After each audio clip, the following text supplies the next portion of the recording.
जय गुरु जी, शुक्राना गुरु जी। संगत जी, आज का सत्संग प्रियंका पुंज आंटी जी का है। संगत जी, हमें सत्संग को ध्यान से सुनना चाहिए क्योंकि हमें नहीं पता सत्संग के माध्यम से गुरु जी को हमें क्या इशारा या क्या जवाब देना हो।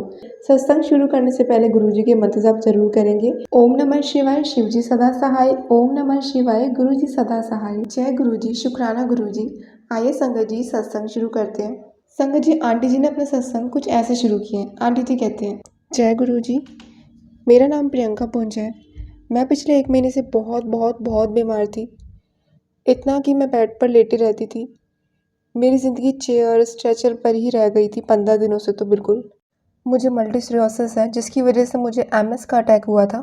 मेरी लोअर बॉडी नम थी, गर्दन से नीचे सब नम हो गया था। संगत जी, मुझे गुरुजी पर पूरा विश्वास था कि वो ही मुझे ठीक करेंगे। मैंने कुछ कुछ करके गुरुजी से प्रार्थना की कि गुरुजी आप ही मुझे ठीक करेंगे। कोई बात नहीं, जितना कष्ट आपको मुझे देना है दे लो, लेकिन आप मेरे साथ हो, आप ही मुझे ठीक करोगे और मैं ये सब झेल लूँगी क्योंकि आप मेरे साथ हो। इस दौरान संगत जी, मेरे साथ ऐसे ऐसे एक्सपीरियंसेस हुए हैं गुरुजी को लेकर कि मैं बता भी नहीं सकती। मुझे पैरों के एमआरआई के लिए जाना था और मेरे पैरों की बिल्कुल ऐसी हालत हुई थी कि वो हिल रहे थे। और मैंने पापा से बोला कि मैं एमआरआई तो नहीं करा पाऊँगी ऐसे। पापा ने बोला कोई बात नहीं, देखते हैं चल के, कुछ ना कुछ तो होगा। एमआरआई कराने फिर मैं गई एम्बुलेंस में स्ट्रेचर पर और मुझे इतना इतना इतना अजीब लग रहा था कि जो मेरी एज है, इस एज में ऐसे स्ट्रेचर पर बैठ के जाना। अब एमआरआई कराने पहुँचे तो उन्होंने बोल दिया कि जिनको इनके साथ आना अंदर आ जाओ। अब मेरी मम्मी आ गई अंदर, उनको बोला कि बैंगल वगैरह उतार दो, तो मम्मी ने बैंगल वगैरह उतार दी और मैं ये सुन के बहुत खुश।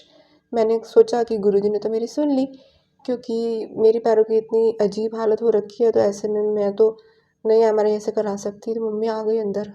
संगत जी, एमआरआई चली 1.5 घंटे और ये पहली बार हुआ था कि मुझे एमआरआई के टाइम इतना इरिटेशन नहीं हुआ, वरना पहले 2 बार एमआरआई हो चुके हैं, मुझे बहुत इरिटेशन होती थी।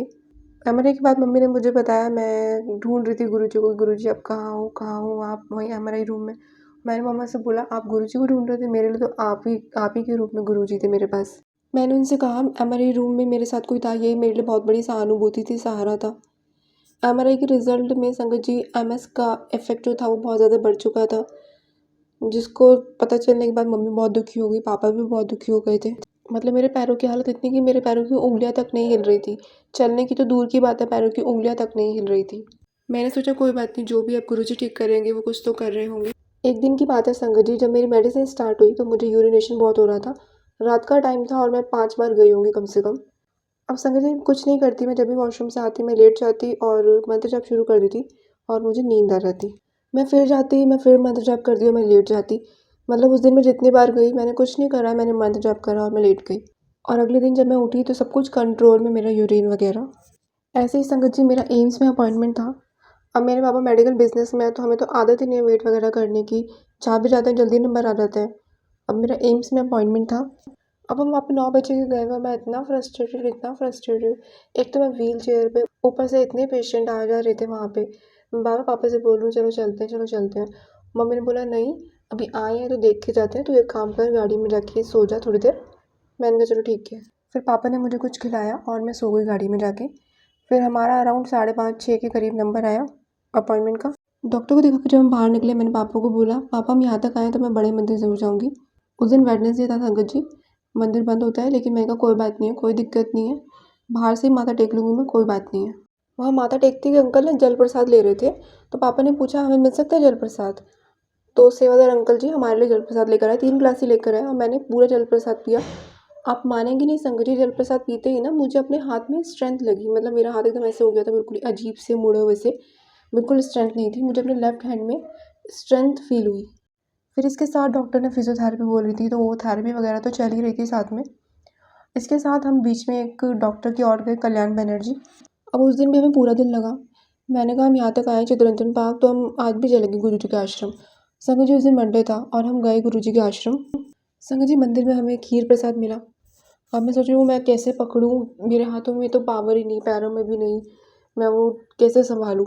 उन्होंने मुझे डोना दिया और मैं जैसे जैसे लेके गई, मैंने खीर प्रसाद खाया, जल प्रसाद भी लिया, हम घूमे मंदिर में।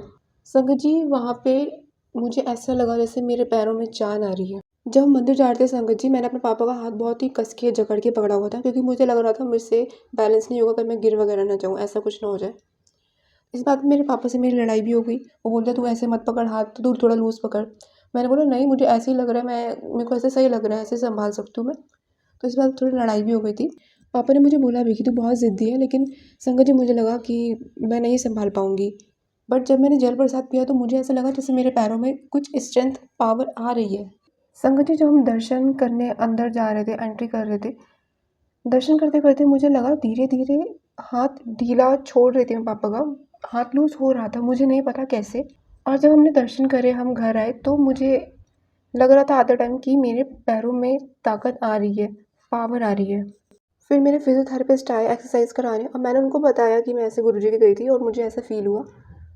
और आप यकीन नहीं मानोगे, उनके सच में सांस फूल गई मेरी पैरों की एक्सरसाइज कराते हुए, मतलब मेरे पैरों से मैं ताकत लगा पा रही थी।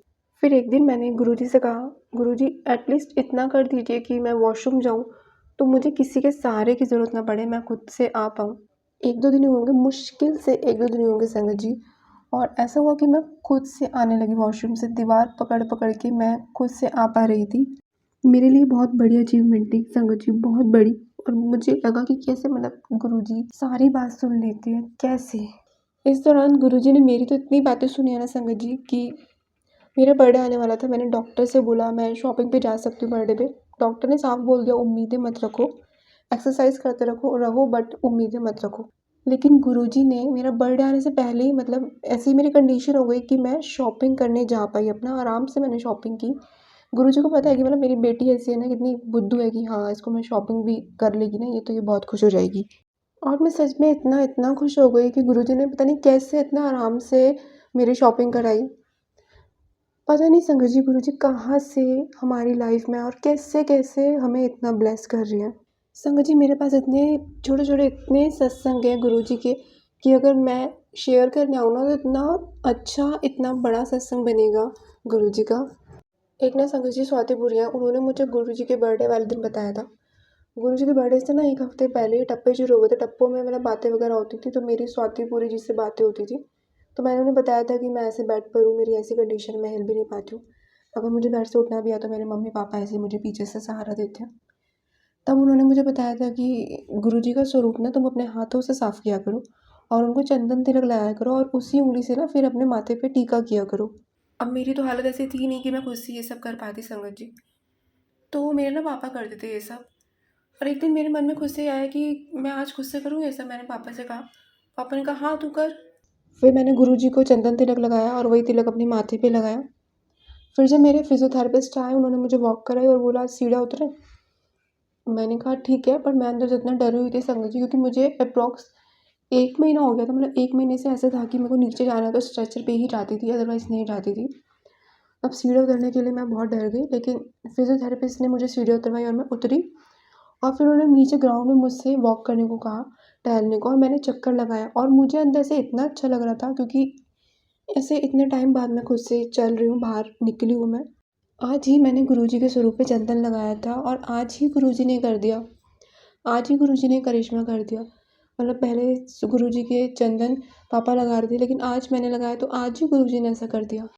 मतलब सच में गुरुजी कैसे, कहाँ से आए हमारी ज़िंदगी में।